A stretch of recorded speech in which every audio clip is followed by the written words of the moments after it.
Hell Is Us is set to be released in 2025. It's for pretty much everything, so Xbox Series X, PlayStation 5, and PC. So the game is a bit of a take back to games from the 1990s. We're a team of passionate people. The average on the team is like 20 years of development experience. So we're from a different generations, and we have a lot of love for how the games in the 90s were made and how they were played and experienced, especially the fact that there was no hand-holding, there was no silver plattering. You kind of had to figure stuff out by yourself. You were really in control of your exploration and your own discoveries, and this is what we're trying to do in Hell Is Us. Obviously with modern flair and kind of like modern knowledge of game design and whatnot, but very much put you back in the driver's seat of your experience and of your exploration, and then the result and the joy of your discoveries. So Hell Is Us takes place in a country called Hadia. Hadia is in the grips of a vicious civil war. You play the role of Remy. Remy is actually from Hadia. He was born there, but his mom smuggled him out at the age of 5, like it sometimes happens in those countries. And what I mean by that is Hadia is a hermit state, is a turtle state. It's completely closed off on itself. Nobody goes out, nobody comes in, and that's why Remy's mom decided to smuggle him out so he can have a better life. He grew up in the foster home system, or the foster system in Canada. He's always wanted to come back to Hadia. He wants to find his parents again. He wants to kind of like confront them. He's got a lot of questions for them. He understands why they abandoned him, but yet, abandonment is pretty much the biggest trauma that a child can have. And there's like a loop that hasn't been closed properly for him towards this situation and his parents. When the game starts, Remy has finally been able to infiltrate Hadia during the brutal civil war that I was talking about. Remy is a ON peacekeeper. He quit his post, he went AWOL, infiltrated the country, and this is where the game starts. Remy remembers 2 things, and that means the players remember 2 things. It's that his village of birth was called Jova, and his father was the blacksmith of Jova. Those are the only clues you begin the game with, and these are the only clues that Remy also know. So equipped with this knowledge, with these clues, you begin the game and you try to find your way to Jova. You must be lost to wander around Sinedra Forest. I'm afraid I have very little to offer. A group of strange-looking soldiers arrived here last night in an APC. And perhaps you can ask them for help. It's not the first time I've seen them. They always seem to be snooping around here for something. They parked their APC just beyond the woods, to the north. Once in the woods, follow the wind chimes. They will lead the way through. The gate to enter the woods is locked. Here, take this key to unlock it.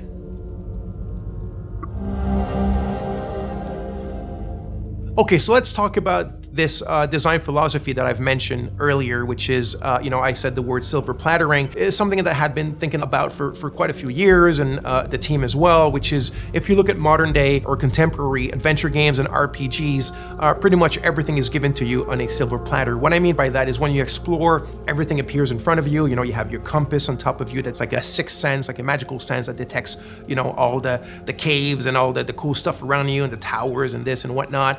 It just appears magically. And you have your map, and you have your mini map, and you have your quest markers, and you have your objective markers, and you can drop your own markers, and you have your quest journals, and it just never ends.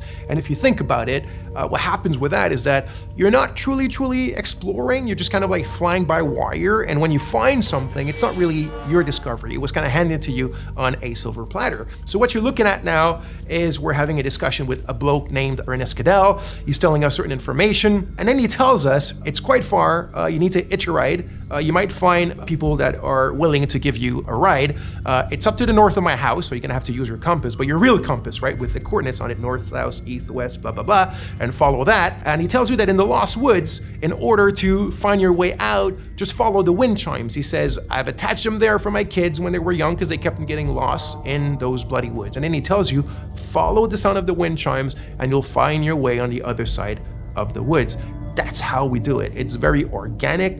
It's very realistic. Someone in real life could have told you the exact same thing. So the environments, the visuals of the game are not just there to illustrate, they're there to communicate. So you need to play the game, you need to open your eyes, you need to open your ears to what NPCs tell you, and you'll find your way, and you'll discover things, and you will truly own your discoveries and the great joy that comes with that.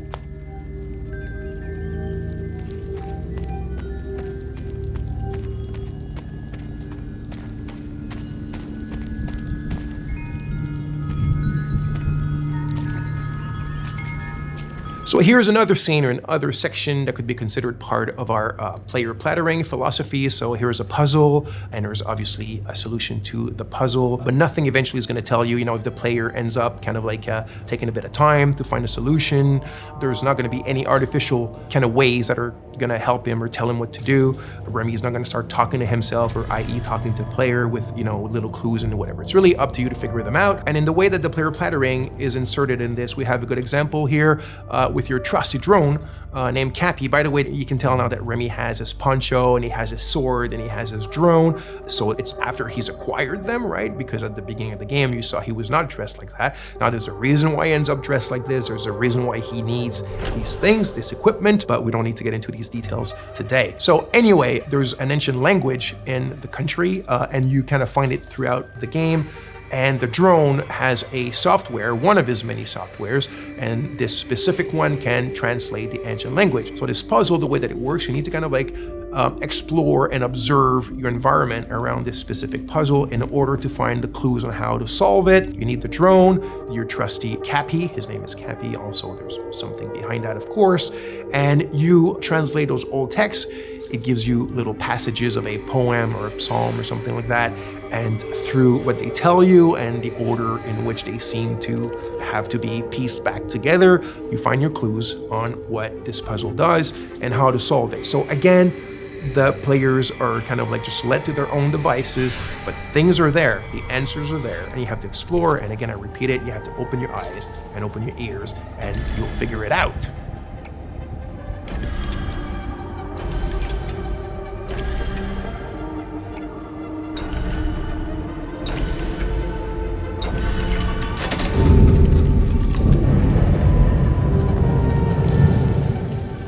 So by now, you've seen a lot of what I guess is like exploration and looking around and talking to people and doing puzzles and all that kind of sweet stuff. But if you've seen the trailer, you of course notice that there's another big aspect to the game, which is third-person melee combat. So we like to say that the game is 50% exploration and 50% combat. The game is not at all only about combat, and it's definitely not at all just walking around and figuring stuff out. It's the combination of both, and we also think that the way that we've combined them is quite refreshing and quite unique in Hell Is Us. So, like I said, combat is an integral part of the game. I do want to emphasize now that we're not a Souls-like game. The game is a lot more mid-core. It's have fun, get in it, and hack and slash. It doesn't mean it's easy. It's not overly hard. There's a learning curve, there's subtleties, there's little things that we've invented just for the flair and the flavor of Hell Is Us. It's very crunchy. I think the friction is pretty good, and I hope you'll enjoy it. So there's a wide variety of enemies in the game. So we have kind of like the more common enemy type, which we call the Hollow Walker. So it's these kind of humanoid, bipedal, white enemies that you can see here with the holes in their faces and their chests and whatnot. So obviously there's a reason why they're called Hollow Walkers, and there's different types of them and different kind of tiers of strength and powers. But when you're facing pretty much the biggest threats in the game, it's what we call like a dual entity. So it's like a Hollow Walker has a haze inside of it. So it's when the haze is present. I'm not gonna get into the details right away of what the haze represents. It's all part of the lore and what you will figure out in the game.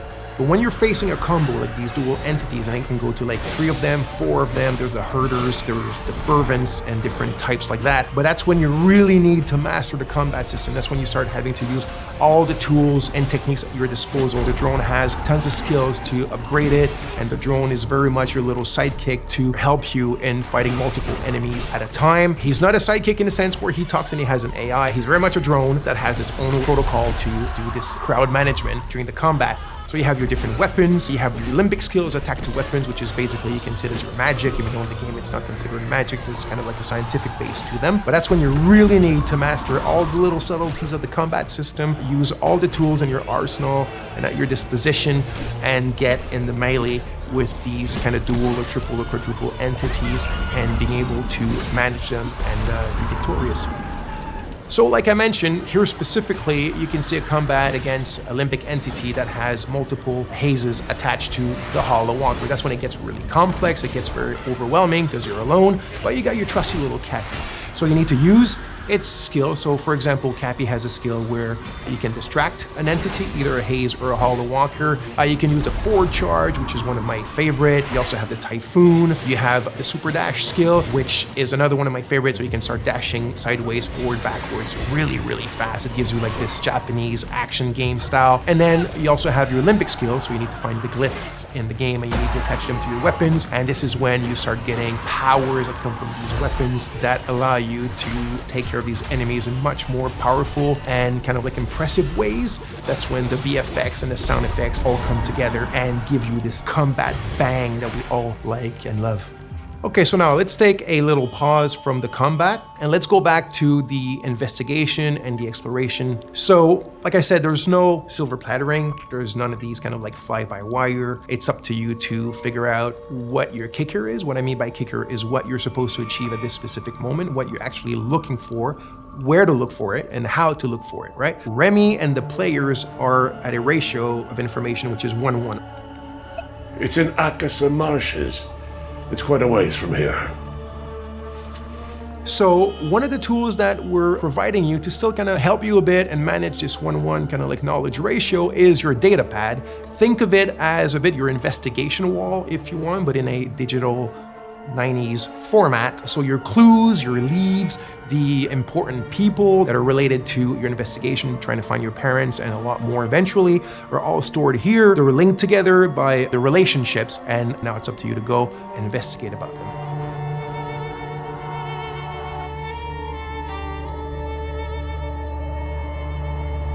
So as you can see here, some of the areas can be quite wide opened. This one here called the Casa Marshes is one of the bigger ones. And as I spoke quite a bit already, the game doesn't hold your hand or doesn't really tell you where to go. So out of your main leads or clues or ideas that you have in your head of what you're supposed to do or where you're supposed to go at any given moment, you will also be attracted by a lot of points of interest or just little things in the environment that pique your curiosity. And as you walk towards them or explore, that's when you'll start also making a ton of like peripheral or side discoveries on your own, things that you cannot solve right away, or things that you might think that there is a thing to be done with it when there's none, and it's all part of the fun stuff and the kind of like experience that we're providing in the game. So as you can see here, there's a tree with people that have been hung. Like I said, this takes place during a very vicious civil war between two different ethnicities in the countries that are still basically the exact same people. And you found this tree. It's actually not part of the Golden Path or not part of something tremendously important in the game, but there's still something around it. There's still something to be found, and it's probably linked to more stuff that you can do in relation to it. But that you had to do your own exploration to find it, and even more of your own exploration and investigation to figure out what it's linked to and what you can do from it if you want.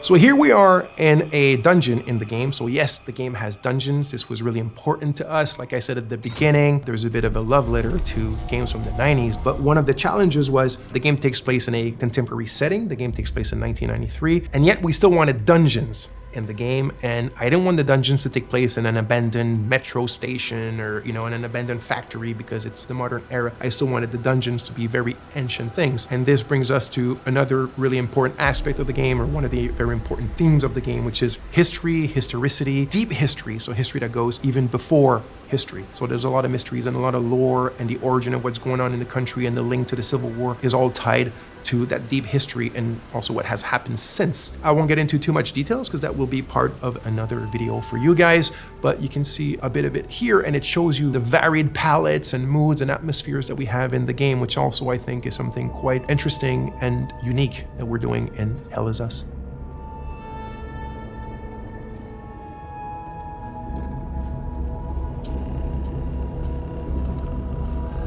Thanks a lot. Thanks for being with us. I hope you enjoyed it. I'm extremely grateful to have you guys following us, the team as well. So just to repeat, the game Hell Is Us will be released in 2025 as Xbox Series, PlayStation 5, and PC. And there's a lot more coming soon about the game. This is just the beginning. We'll explain other aspects of it and get into sometimes a bit of the minutia. So stay tuned and speak to you soon. Thank you.